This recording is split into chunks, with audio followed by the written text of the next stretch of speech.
Thank before we get underway, and that's the first thing that we need to do. Someone has done them wrong, but anyway, 80% chance of rain, temperature absolutely great with a slight breeze. You could not ask for a better afternoon for our fourth wall inductees. And without some special people, Jimmy, I know this thing couldn't be possible, and I know with a lot of help from a lot of different people. There's absolutely no way at all, Petey, that we could have pulled this off. This is, I mean, it formulated from just an idea of Pete and I sitting down thinking, well, actually, the idea started some type of a traveling wall of legends, maybe in some type of an enclosed 18-wheeler or something like that, but then we checked into insurance, and that was definitely not going to happen. So we got the idea together and approached Elkins Raceway, and they were all for it. So first of all, I'd like to thank Elkins Raceway for letting us have this permanent fixture here to honor these guys who were, and I'll speak for myself, these guys were my heroes growing up, and it's really a lot of fun to be able to walk into Elkins Raceway and see all these great drivers from my childhood and even before, actually. So I definitely want to thank them. Real quick, I want to thank Connie Skidmore and all the help from the concession stand for helping, and they were actually provided the meal for the legends, so we really appreciate that. You hate to talk about money when it comes to things like this, but doing these things and preserving the history is not a cheap thing to do. It takes money, unfortunately, to do that. So a lot of people have helped in the past, and a lot of people have approached us to help us now. So real quickly, I want to thank Bobby Lake Motorsports. He just comes in and asks to help, and that's a race fan that you like to have on your side for sure. I think he's a lot like we are. We love the history of the sport, and there's so many childhood memories that you guys helped build for us, whether it's here or Morgantown or Interstate or wherever the case was. You guys were the people we thought about when you couldn't stand it any longer on Wednesday night for Friday or Saturday to roll around. I want to thank Bobby Lake for that. Thank you.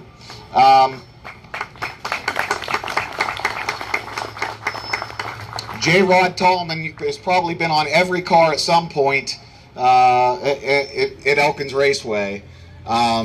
J. Rod's vending service was generous enough to pretty much front us the money, so to speak, to have the wonderful Legends of Elkins Raceway shirts made. The sale of these will help us continue to build a dream and continue to improve, whether it's in person or if we decide to do something online to have an online presence and a permanent future. J-Rod, thank you very much for that. That helps a lot. You know, this might only be a once-in-a-lifetime thing. I hope not, but if it is, if you think it's worth your time and your investment, we'd love for you to purchase one. It'll be a nice keepsake for your family, as well as help us raise money to continue to honor the legends. Bobby Hart and family. Bobby, are you here? Where you at? Bob, can you come up for a second, please?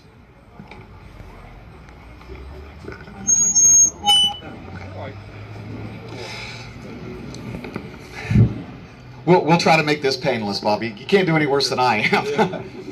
So, a lot of people remember Bobby's dad, Bob, longtime race fan.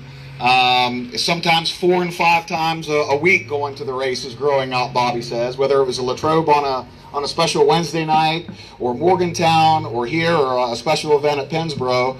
Bob Hart would drag Bobby, well, probably didn't have to drag you too hard, but they hit wherever the races were, they would go. Well, unfortunately, Bob passed away 2 years ago? Three in August, okay. So in memory of Bob Hart, Bobby and his family have been gracious to donate, sorry guys, donate the Wall of Legends plaques that we give to the legends or their immediate family members, whoever is representing. This is no cheap undertaking. This is a big expense and definitely helps us improve how we want to give back to you guys for spending all the money and the time you did to have fun and put on a good show for us here at Elkins Raceway. So Bobby, from now on, these will be called the Bob Hart Memorial Wall of Legends plaques, and he and his family have committed to providing these every year to the families. That's a lot of money, and we really appreciate that. I'm not sure how to do any more other than say thank you from the bottom of our heart. Is there anything you want to say, Bob? No? Thanks, Bobby. Yeah, appreciate that. Thanks again, Bob.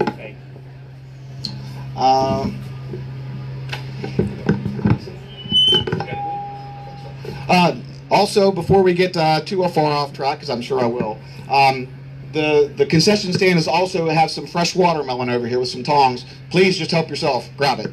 It's right over here under the thanks for the memory sign.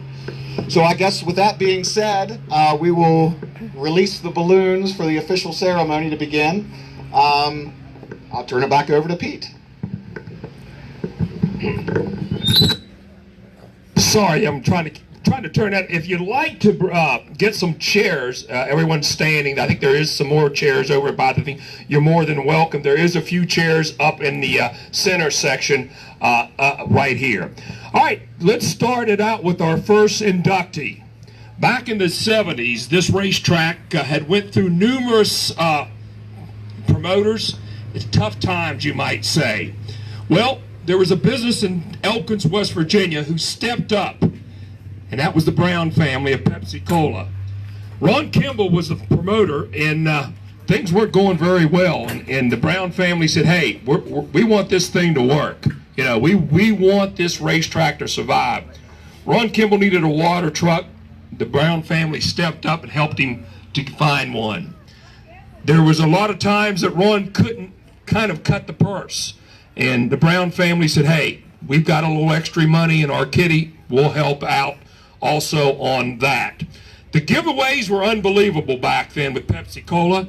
They gave away shirts, they gave away pot, they gave away those little motorized cars, and they were a big help to the racetrack.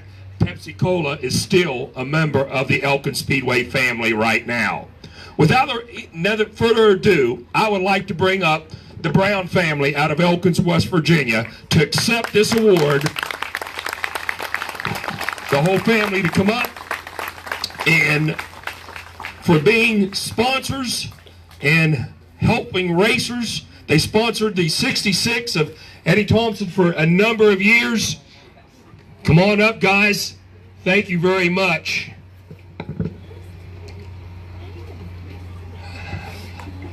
Bobby, do the presentation right now of the plaque. And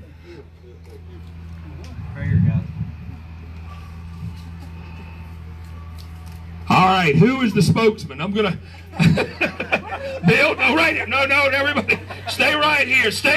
Don't leave Bill up here alone. Bill, we talked a little bit earlier, and I know there's some special somebody would like to be here because he was a big part, and that's your brother. I know he was, Ronnie and him were real tight, and I don't think he ever said, the vocabulary was not no for him when it came to this racetrack. Yeah. Like I say, it's an honor to be on the Wall of Fame here with Legends. But one of the things I really regret is my brother is not here.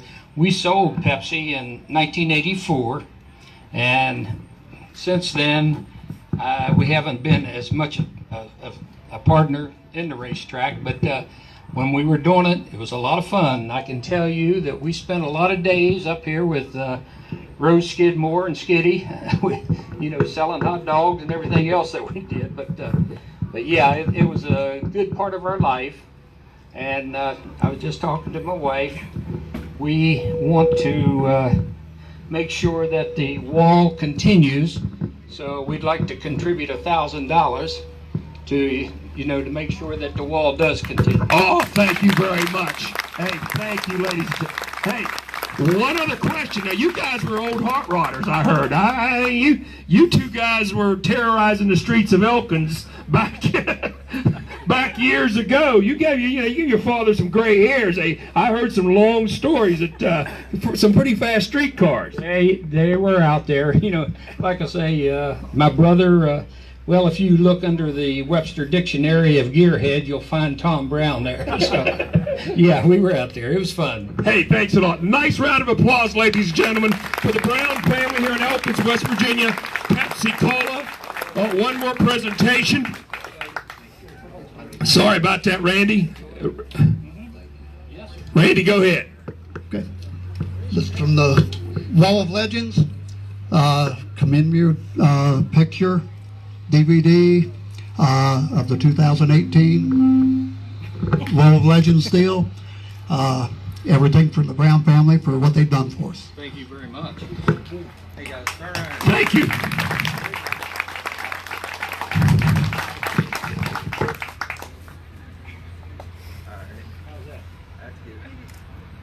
Thank you. Thank you. Okay, Jimmy, you're up next.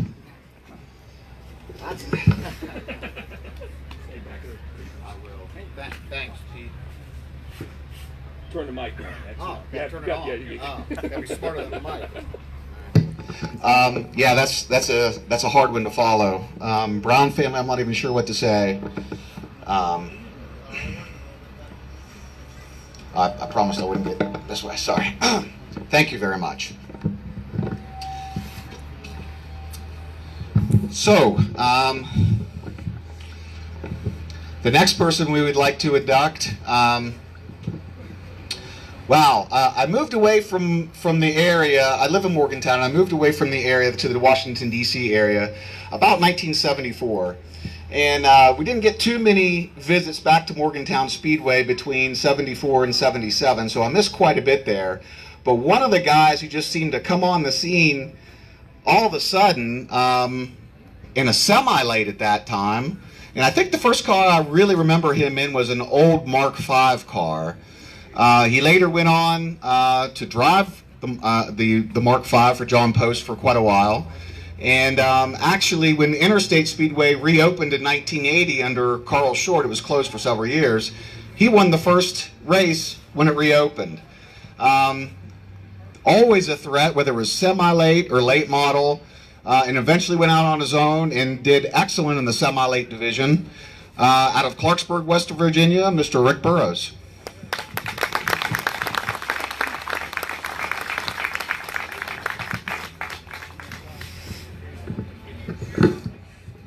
Rick, you weren't that slow on the track. Come on, buddy.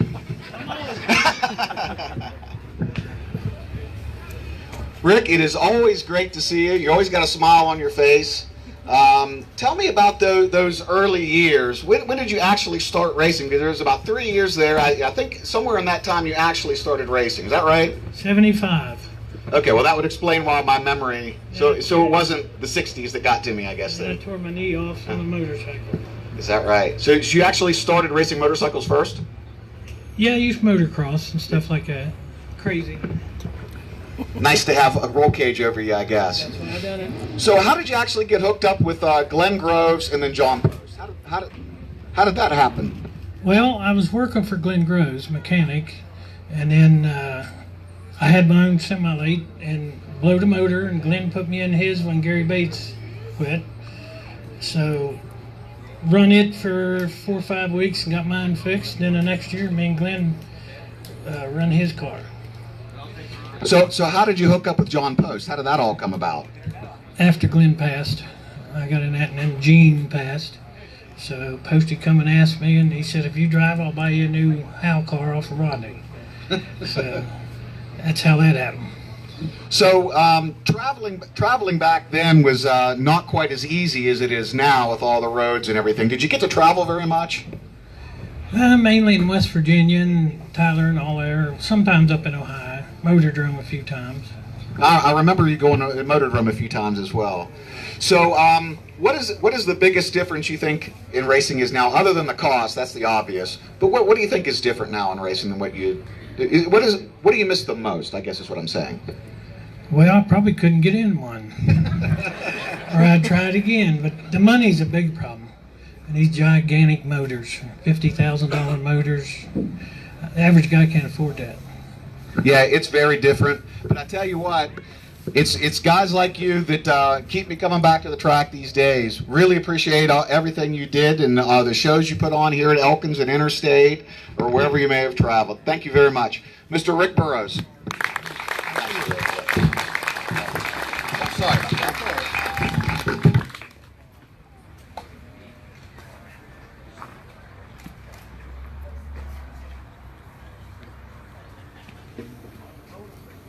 Got more for you. Don't leave yet.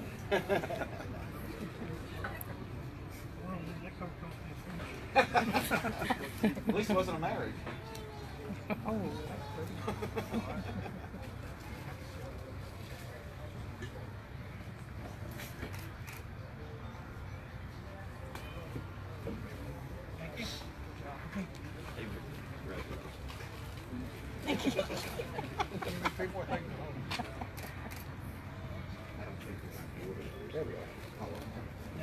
All right, up next. Oh boy, I'll tell you what.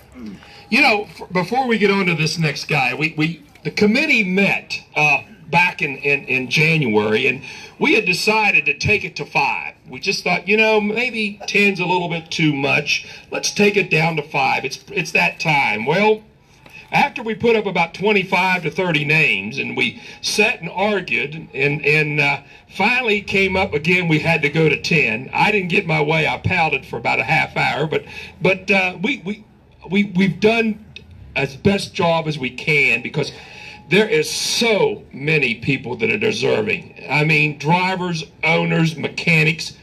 If you haven't, and your favorite driver or maybe some member of your family hasn't got on yet, I tell you what, he's been considered, and it's just been a tough road to make this thing work, and there's so many deserving people. This gentleman here, the next one up, he started racing at a young age, but not racing, helping a driver out as a young kid. Helped Bob Daffenbaugh out of Mill Creek for a number of years.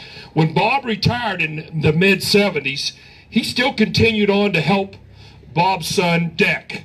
And matter of fact, you couldn't ask for a better crew chief, a better mechanic, a guy that's going to stick with you through thick and thin. After decided one night that maybe Deck wasn't that good of a driver, he said, I think I can handle this thing better than him a little bit. So got into Deck's car a couple times and decided I'm gonna go racing. And he did. He bought a 4-cylinder, modified 4-cylinder, and for years he dominated that class here at Elkins and also at Interstate. He was a multi-time track champion here and a track champion at Interstate, the Forest Festival champion here at the racetrack. Ladies and gentlemen, presenting the 2018 inductee into the Wall of Legends from Mill Creek, West Virginia, Terry Conrad. Except for Terry, his grandson, Jared Kurtz. Jared, your grandfather has passed away, and I know it has left a void in your family's life, and especially in your life. But congratulations. I know Terry would be very proud of the family being here to represent him this afternoon. Yeah. Yeah. You were just a young kid when your grandfather quit racing, and it was you never really got to see him race that much, but heck of a good guy and a heck of a racer.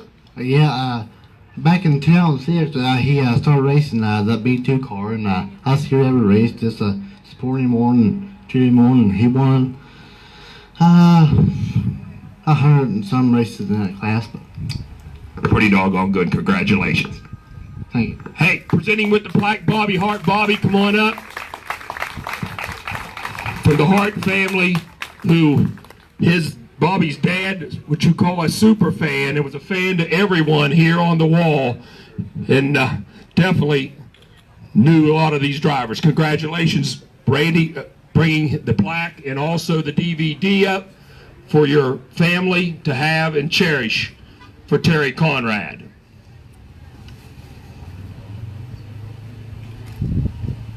Thank you. Terry, our first inductee into the 4-cylinder class And back then, we ran a 4-cylinder stock and a 4-cylinder modified class, and there was always 35 or 40 of those guys. And I mean, it was tough going each and every week, and congratulations. So we've tried to do the wall, not just in the late models, but just to kind of put it out there where everyone is involved. The next guy, we just talked about him, and he started his racing career back in 1967, and came to the racetrack. It just reopened. It had sat idle from 1954 when the Scott family closed it after a tragic death. 1967, just before the Forest Festival race, he came out and said, you know, I think we can do this. So him and his partner borrowed $800 and built their first race car, and they were out here racing. Had a pretty good career. Short career, but a real good career, and it was always a big, big favorite of the southern Randolph County community. They are cheered him on. And ladies and gentlemen, another inductee from the southern part of Randolph County, late model driver Bob Daffenball. Here to accept his plaque, his son, Deck Daffenball, and I do believe Dave Daffenball is on the way, or has he made it yet, Deck? No, not yet. Okay. Still working on a race car. Deck, I know this means a lot to you. Yeah. This is something, because your hero, your alma mater, everything that you learn about your racing career came from your dad. Yeah. A lot of ass kickings, a lot of ass chews, but we got there. No, that's what I said last year. I wish it would have been him instead of me last year, but now I'm happy. Now you're happy. I know we talked about it, and your dad taught you so much, and he raced. You went with him. You were a young kid. You went to Weston on Saturday night, or Morgantown here on Sunday night, Brennan on Friday night. Your dad started out with a couple partners, though. That mean a lot to him. Jim Proudfoot helped him for years, yeah, from up Mill Creek. Jim was a good guy, you know.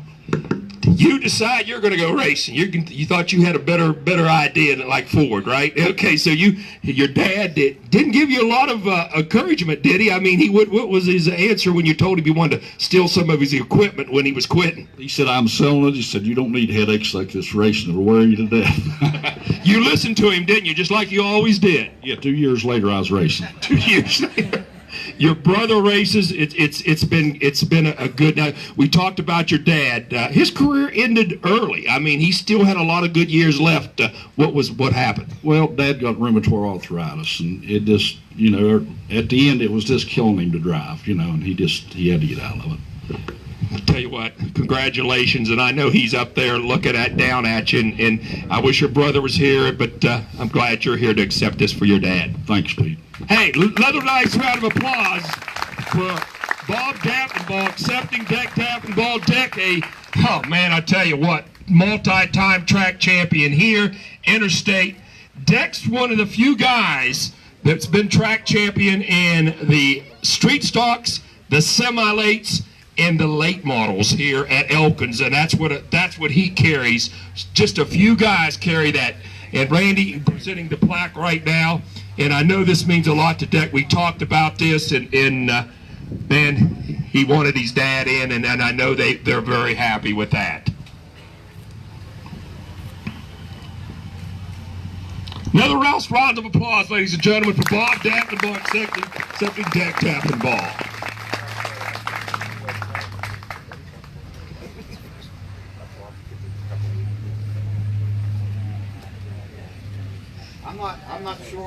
I'm not sure that I like following Pete's secret very much.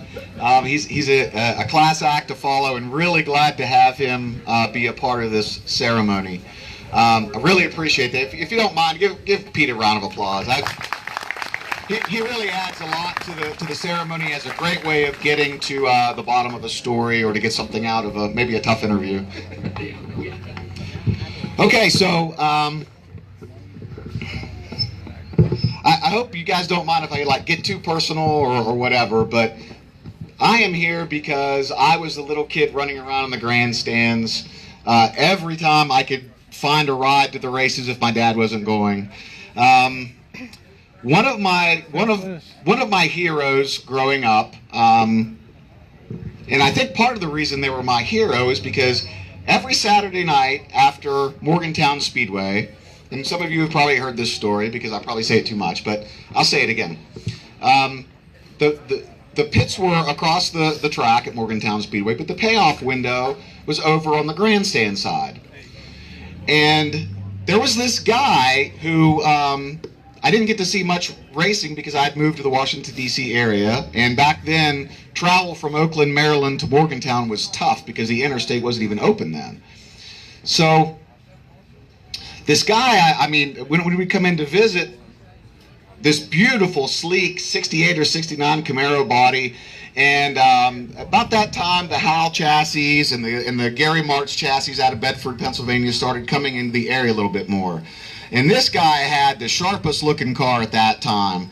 And after the races, my dad was nice enough to take me over to the pits, and my favorite driver at that time was Frank Lewis, and he would let me ride in the race car from the pit area to the grandstand area.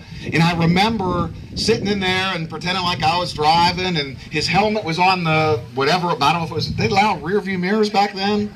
I don't think so. It was hanging from something. But wow, what an impact something like that makes on a young kid. And some of my best memories are from Morgantown Speedway, and the next inductee of the 2018 Wall of Legends is Mr. Frank Lewis.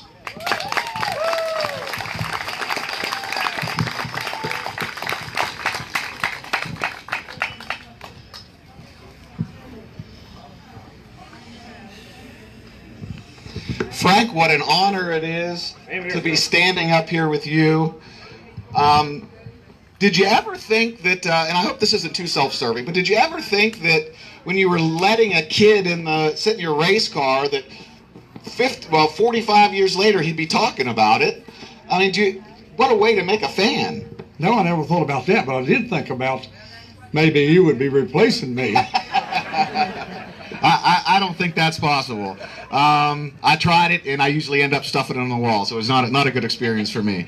Now, back in those days, Frank, they kind of went away from the manufacturer's chassis to the Hal chassis, the March chassis. I don't know what all was there. I don't think there was too many others to choose from back then. But you were one of the first guys in this area to have a March chassis. And back then, that was a big deal. Yeah, we was running before that. We was running Jennerstown, Bedford, and them chassis were pretty. There was a lot of them up there, and so I liked them. So I talked to Gary about building me one, and it worked really well for me. Especially at Jennerstown. Now, at Morgantown it didn't work so good because we needed some bigger tires. Gary told me, and I hated to spend the money for the tires, but that was what it took, you know. So. Well, back then, racing it just kind of boomed as far as aftermarket racing parts, and it wasn't so much of a big deal in the Bedford Jennerstown Motordrome area really to have a March chassis, but in this area that was a big deal, and it wasn't unusual to see you pull into back those days Port Royal, Jennerstown, Bedford Motordrome, Elkins, Winchester, Hagerstown. It wasn't that big of a deal back then. No, it wasn't. Anyhow, the car, Gary told me I need to get taller tires on it. And I had Donnie Parsons was helping us at that time. And he went up to Reading, Pennsylvania, and we bought two new Firestone drag tires. Dennis's wife.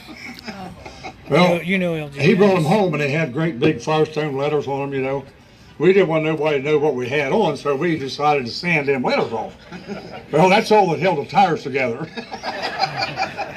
So we just lost that $600 on them two tires. But so we went back up and got some more and didn't sand the letters off, and they really worked well. They was the best tires we ever had. Well, something must have clicked for you because in the north central West Virginia area, at some point you caught the attention of Dick Armstrong, car owner. And how did that develop? I don't really know. Dick come over and wanted, we had a tire going flat. We won the feature that night and had a tire going flat. It was just slowly going flat on the truck. And we got to talk to Dick, and he wanted me to drive for him. And, didn't work out all that good, but we won some races, but we didn't run many. Well, I remember in the Morgantown grandstands. Raced against yeah, him. you know what I'm talking about. The big old A&L race team 98 flags that were over in right off of turn 4, I think. Yeah, if I remember right. Yeah, that's where it was. Yeah. Yeah. Well, it's an honor for me to be the one to induct you, Frank. Thank you so much for the memories. There's a handful of drivers that just really made my childhood, and you were one of them. Well, thank you very much. Congratulations. Thank you.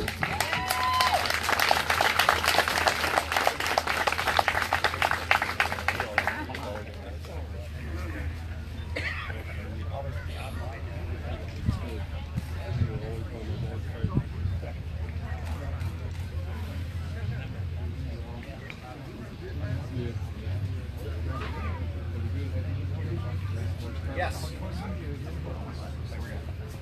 Where is he? Joe, come on up here, Joe. Well, we can't have Frank without Joe. Long time crew chief.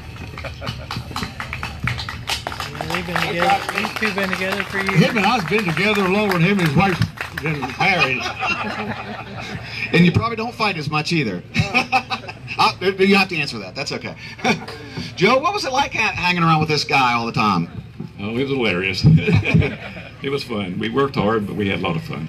Well, Pete Secret had brought it to my attention. You can't not have Joe up there with Frank, and he was right. And I'm sorry for that. You should have been up there right there with him. Thank you guys. Appreciate all the contributions that you made in helping. I'll speak for myself, making my childhood fun and give me something to look forward to. Yeah, thank you. Yeah, thank you. Thanks again.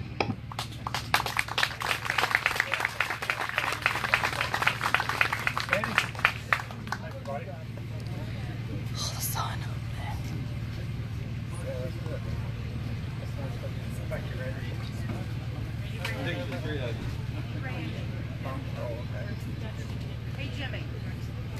Oh, wow. Got a long night ahead of you. Frank doesn't know it, but my first crush in school, I used him to get her attention. That's another story, though. Hey, Frank, don't forget.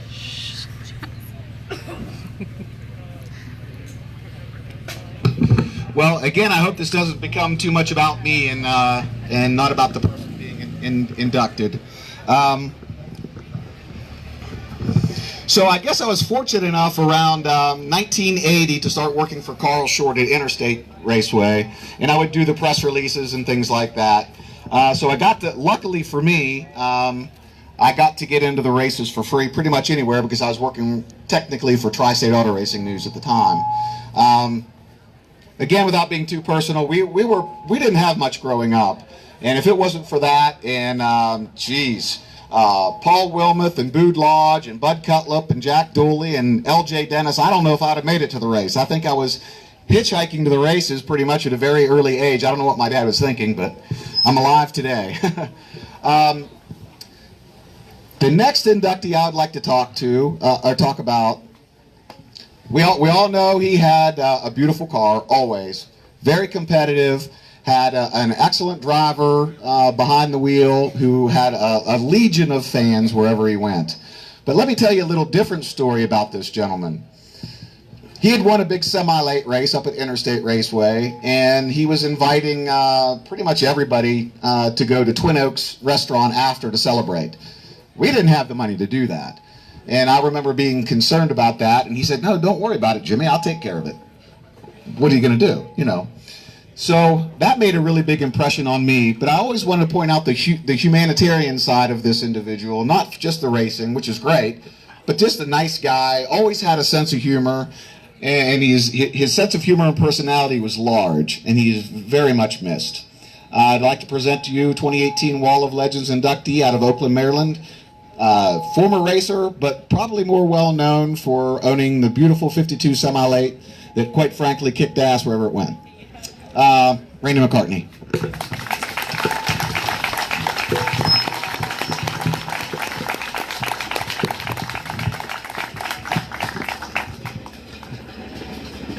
Come on up, Susie. Where's your mama?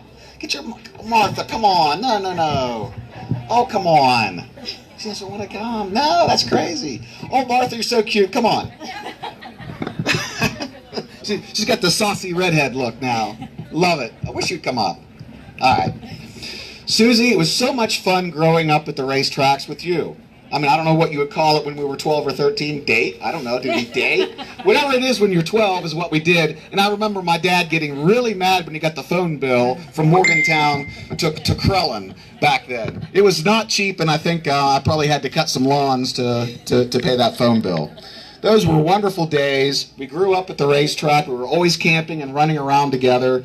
And your dad was obviously was very good at racing and a great car owner as well as a driver, but he was also a great guy. He was. It's hard not to cry. Go ahead. I can remember being at the track, and we always sat in the stands, and at intermission when they would call 50-50, you could hear his laughter all the way across the track. And that's just how he was all the time. He was always laughing. Everybody loved to be around him. He was just, that's who he was. What you saw was what you got. I totally believe that, because even though I was just a little kid, he didn't treat me like a kid. We would sit by the campfires with Red Frederick and talk and BS or whatever you want to talk about, everything. And he was always the life of the party. He always had some smart aleck comment to make that was hilarious. One-liners. He was great at the one-liners, for sure. But it was a real pleasure to even be involved with your family in some small way.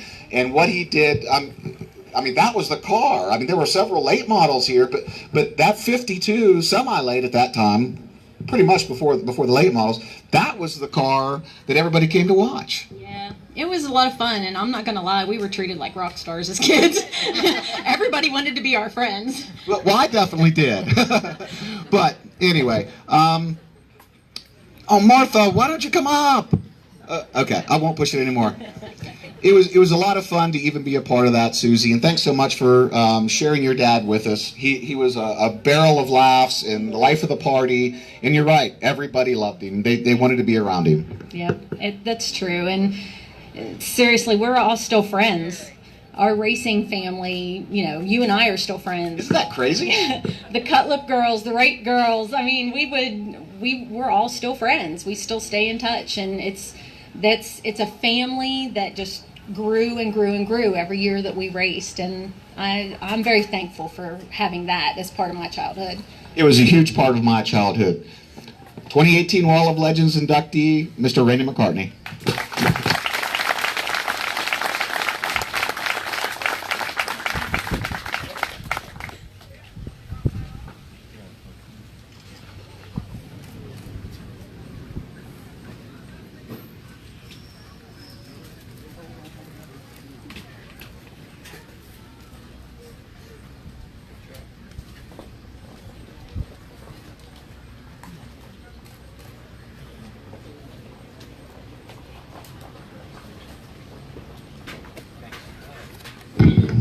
Jimmy, good job. Man, I tell you what, meant a lot, their family, and that's what it's all about. I mean, we've watched a lot of you drivers and owners watched each other's kids grow up when they were born, and good times and bad times, and you just never leave that. That's one thing, racing is a fraternity, and it doesn't take any money to join. You just get in and go. Next inductee, you've got to be old, and I tell you, if you remember watching this guy race, you're old. We had two other coupe drivers. Dave Kurtz was inducted last year, and in course the first year Keith Hamner was. This gentleman here was out of Bartow, Ohio. Chester Chet Moody. If you've been around racing a long time, that name rings a bell. He had a lot of pure talent. Started right after World War II, started driving midgets. Ran here at the Elkins Speedway, ran the Clarksburg Racing Arena, ran 5 nights a week. One of the first around here full-time drivers. This is what he did for a living, a bag driver. You paid him 40 to 50%, he put your car up front. Also had some good cars, drove the Hartman cars out of Zanesville, Ohio. I know you've heard of Butch Hartman and Bart Hartman. His grandfather and grandmother had cars, and they were darn fast. Also drove for Ray Beeler. Ray was a pool room owner out of Belington, West Virginia, kind of a gambler type of deal. He liked to have fast race cars, and he had one, and Chet Moody drove it to wins here. Also drove for Bob Lyons. Bob out of Clarksburg had the Clarksburg Racing Arena. Chet drove for him also. Chet Moody died young. Died in a sprint car of a heart attack. Was driving Frank Chips' sprint cars because over in Atomic Speedway over in Ohio, just drifted into the infield and passed away right there. Been dead now almost 48 years. Man, I tell you, a long time. But we try to get a hold of some of the family members. He has a daughter in Texas. She was unable to come. So, ladies and gentlemen, if you can give him a nice round of applause, I know, for Chet Moody out of Bartow, Ohio. Thank you very much. All right, we move now into the next inductee. And everyone knows this guy. He started his racing career, I got the date right here, back in 1927. No, that's not it. That's not that long. Yeah, it's been that long ago, I'll tell you. He entered over 200 career events right here. He started his racing career back in 1979 in the street stock class. Ran pretty good. Picked up 3 feature wins his first year behind a race car. Not bad when you get into a race car in July and pick up 3 wins by the end of the year. Very quickly stayed into the street stocks, just 2 years, and decided to go semi-late racing. Stayed in that just for about a year and went into late model racing and picked up numerous feature wins. Picked up 6 to 8 feature wins throughout the 1980s. Track champion multi-times here in the 80s. And always familiar, the 03 on the side of the car. Ladies and gentlemen, from just right here in Elkins, West Virginia, 2018 inductee. How about a round of applause? Give it up for Neil Paul.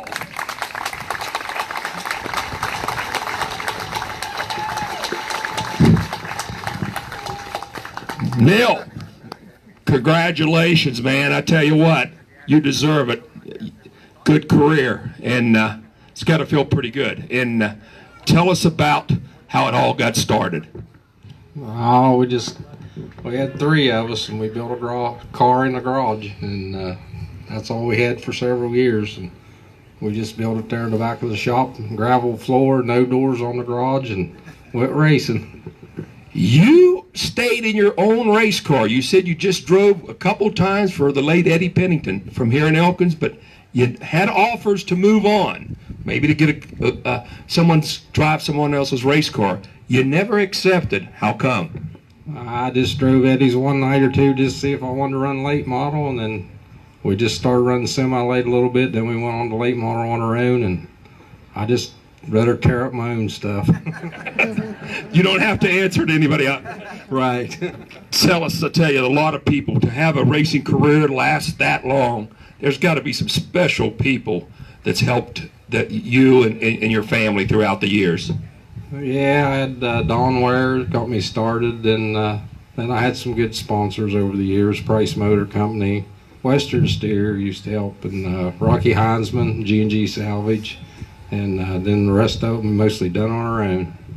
You got out of the driver's seat, stayed out for a little bit, and all of a sudden I see you over there with one of those little wedge cars, and back in again, but you couldn't fit into one of them wedge cars. But tell us a little bit how getting back in means, and I mean, it's got to be special to you now.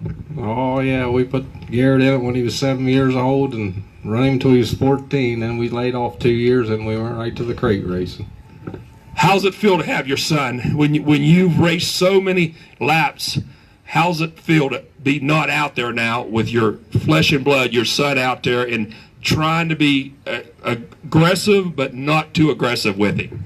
It's hard, but I like watching him run, and he just don't listen to me too much anymore. You can't get it through. Were you that way? You weren't that way, were you? Nah, I never did that. Never did. He's doing pretty good, isn't he? Yeah, he's been doing real good. I'll tell you what, Glad to see you back here. Ladies and gentlemen, nice round of applause for 2018 inductee Neil Paul out of Elkins, West Virginia. Neil ran here at Elkins, also ran at Bedford, ran at Cumberland, ran at Pennsboro. He traveled some. He got out on and had his career. Hold on, Neil, got one more gift for you from Randy Murphy. And congratulations. It's good to see in on the wall. And matter of fact, Neil's probably one of the first drivers that has been retired. That's one thing we've had to keep to make sure that the drivers are retired. We're not wanting anyone come in and still driving, so that is why we kind of wait till you make sure you're cooked and it's over with, you might say. Jimmy, you ready? Yes, I am. Okay.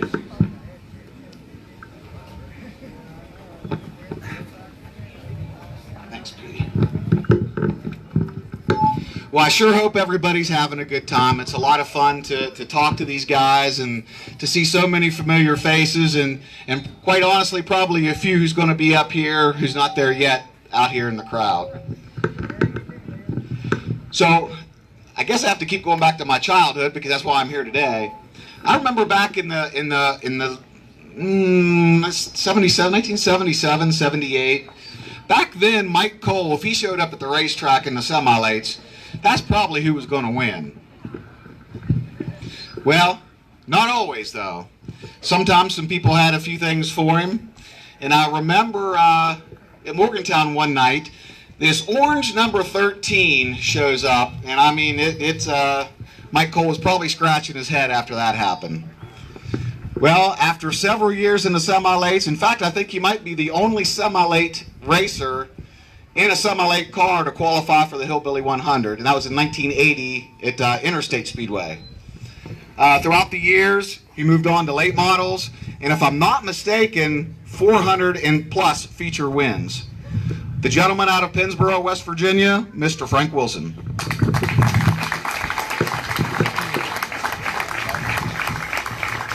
Frank, it's been a couple years since I've seen you. I think we were down at a East Bay Raceway or maybe Volusia last time I seen you. Probably so. Appreciate you coming out here. So when did you start? Was it 65, 66 when you started? 64. 1964. Now I have some old pictures of you from Pennsboro. Of course, Tyler County didn't open until 74. So back then, when you were out, you had to go to Pennsboro, or you had to travel to the Ohio Valley area back then. Right. We used to go to Ohio Valley some and over to Hilltop. But when I started, I drove my car to the racetrack because I didn't have any way to get there. And that was Pennsboro. I'm assuming that wasn't Parkersburg. Okay.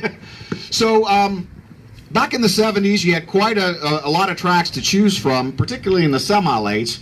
And I mean, in the late 70s, early 80s, the semi-lates, they can say what you want about the late models, but the semi-lates had the best races. I mean, there were several people back then.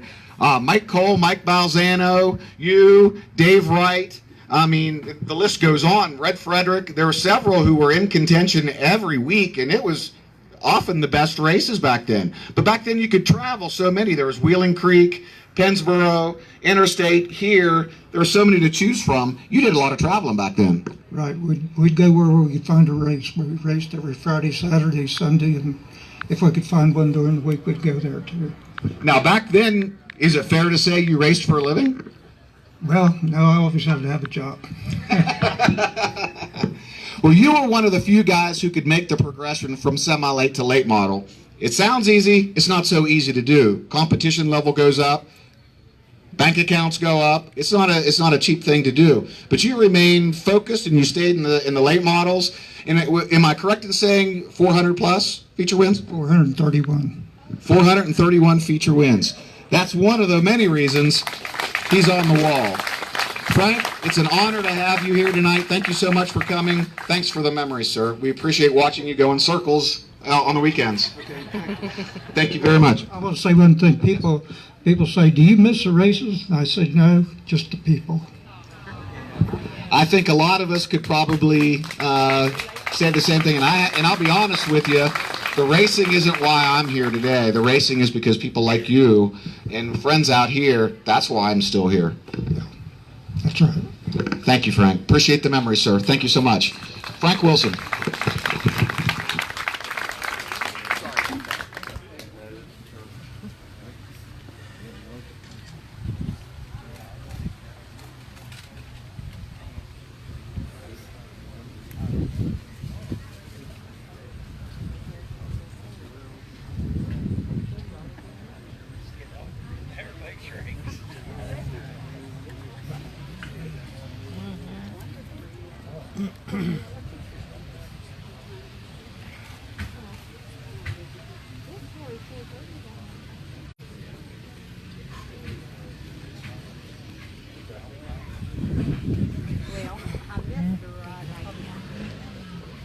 Well, I guess this is the conclusion of our Wall of Legends ceremony with one inductee left. I want to thank everybody for coming out here. Again, I hope it isn't too self-serving. I know I'm talking about a lot about my childhood, but it truly is while I'm here, and I bet I'm not the only one who have those exact memories in their minds and in their hearts, and what has kept us connected throughout all the years. So I was talking with Frank Wilson a little bit about the semi-late class.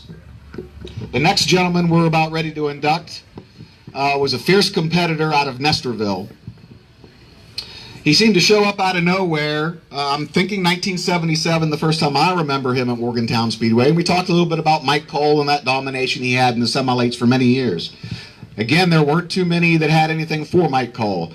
But I tell you what, when that blue and gold 77 from Nestorville rolled into the pits in 77 and 78, and then on into the very early 80s, they knew he was there. Back then, it's no joke, the semi-late class had by far the best racing, and this gentleman was right in the thick of things. Out of Nestorville, West Virginia, Dave Wright. Come on up, Tina. So we've talked about friendships a little bit, and boy, don't take my man card from me, but it's a very emotional thing for me. And we haven't kept in touch as much as probably maybe what we should have, but this is the glue that binds us. This was our childhood. This is what we did in the summers, and even had a few, sometimes we'd travel down and visit in the wintertime or whatever with the Cutlips or whatever. So what was it like growing up around your dad and these crazy race cars and the people in the stands and the fierce competition? What was that like? Very interesting, especially with my father. For those of you that know him, I'm sure you understand. Susie couldn't have said it better though about you just keep that friendship with everybody, even if you don't talk to them every day. When we see each other, it's just like we were together. It was exciting sometimes, maybe more excitement than we wanted, but he definitely kept it interesting. It was a great time, and I really enjoyed those years. Those were some excellent years and a lot of fun to recall, and probably shapes us quite a bit as adults that we are now. But back to your dad a little bit. He was a fierce competitor. I mean, he'd get ticked off and stuff like that pretty easily, but that's what makes you a great racer. That's the competition in you. That's what makes you want to. Not everybody can be laid back like Red Frederick and be like, whatever. No. But some of us have got the fire under us and want to win, and he had the desire. He put a lot of time and later, like everybody else, a lot of money in it. Yeah, he worked around the clock. He was one of those for a while that would race three nights over the weekend. We'd go in, he'd either work on it that night or he would get up early the next morning and we'd take off again. And of course, I always thought I had to be right there with him. He definitely had fire. I can remember him beating the tar out of a brand new carburetor because it didn't do what he wanted. I mean, sledgehammer. I can remember him kicking the windshield out of his car at the Morgantown Speedway. But one of the funniest is when he raced the grocery carts. Do you remember those? Yeah, he entered that too. That was a funny time, him and my uncle. And I can't remember who was in the buggy, but they were winning until they wrecked. And I can remember, I think it was my uncle saying that he burned all the hair off of his knees because Dad, the competitor he was trying to win. Well, my guess is he's probably not the only one to tear apart a part in a race car shop with a hammer or whatever tool you could find because you're just pissed off. That just happens sometimes. But now they transitioned in the early 80s. I remember he was always competitive and had his own cars, and then he went out and bought that WRC car in the semi-lates. That's big money back then. And wow, he knew how to put it up front. That's when we had a guy come on to help us out of Maryland, Don Ritter, and he really helped us out. And he had 11 brothers and sisters, and I guarantee at some point in their life they had a hand in it too, probably money too, if they tell the truth. So that really helped having that big family. But yeah, that was an expensive but a great time. Now, if I'm not mistaken, the Ritter family was out of Waldorf, Maryland. Is that right? Yeah. And they came on and helped a little bit with finances and things like that. I can imagine with 11 brothers and sisters, they had to fight for everything anyway, so why not a race car? That's right. Tina, thank you so much. I appreciate the wonderful memories of you and your dad, and things like this, they'll never be forgotten. And we just want to make sure that, that the future race fans or whoever, they want to come by and they want to remember these legends, and your dad is one of them. Thank you very much, Tina. Dave Wright.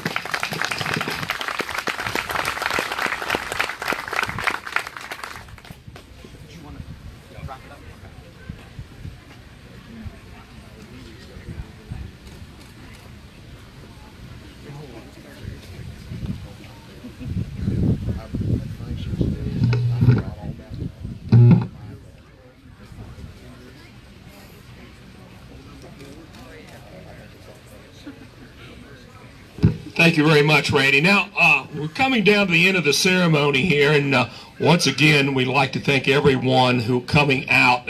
So a few things that we're going to do here, especially for all the inductees. We like to have a class picture. We'll handle that, and that's for all the class inductees. And also, after that, we would like to have each inductee have a family picture. All your family members up, and that'll come out second. That'll come up right after the end here. So we want everybody to stick around and please be in that class picture. Tommy Michaels, who handles all the press here, if you'd like to have any of his work, he will give you his card, and he does great work, and please talk to him about what you like to have here this afternoon. There will be a CD on sale. You can talk to Randy about that to remember this afternoon. And also, one last time, remember our shirt.